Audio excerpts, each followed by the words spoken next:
Okay, so let me just press you, Elizabeth, and Stephen. I want to ask you Yeah. something similar.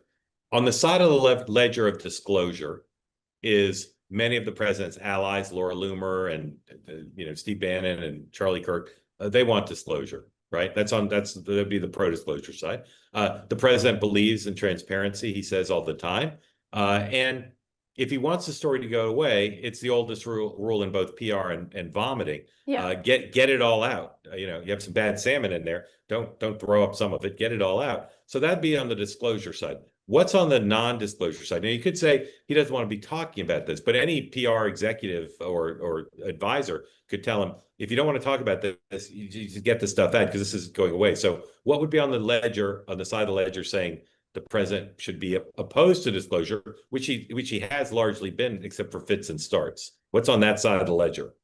Yeah, I mean, I like that you said, any PR expert would tell him otherwise. I don't know if Donald Trump really listens to any PR experts. He's been his own PR since day one, and it's worked for him. That's the real problem. Since 2016, everyone left and right has had an opinion on how he should run his campaign or run his reelection campaign or whatever it was, and he's never listened.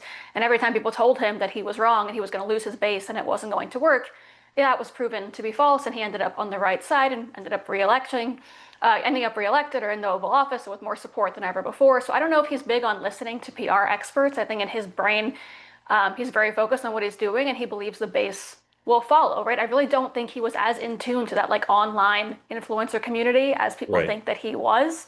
I don't think that was his focus. And okay, but let me ask you again. Sorry to interrupt, but what's on the other side of the ledger? Why if the president was confiding in you and telling you every thought about this, what would be on the side of the ledger that says don't disclose?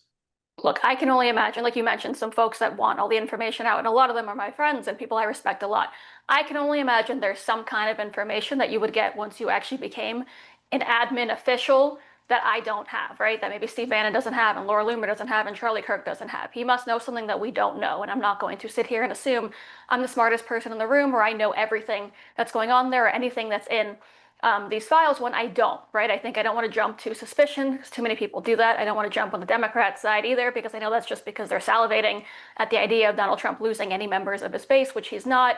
So for me, I think it's letting time take its course, seeing what's going to happen, not assuming anything negative because I don't actually think the story is as big as it is. I just think when you work for the federal government, things end up a little bit different than they might be on Twitter when you assume that you're going to get some kind of information that maybe you're unable to get for a whole boatload of reasons that many of us on the outside will never understand.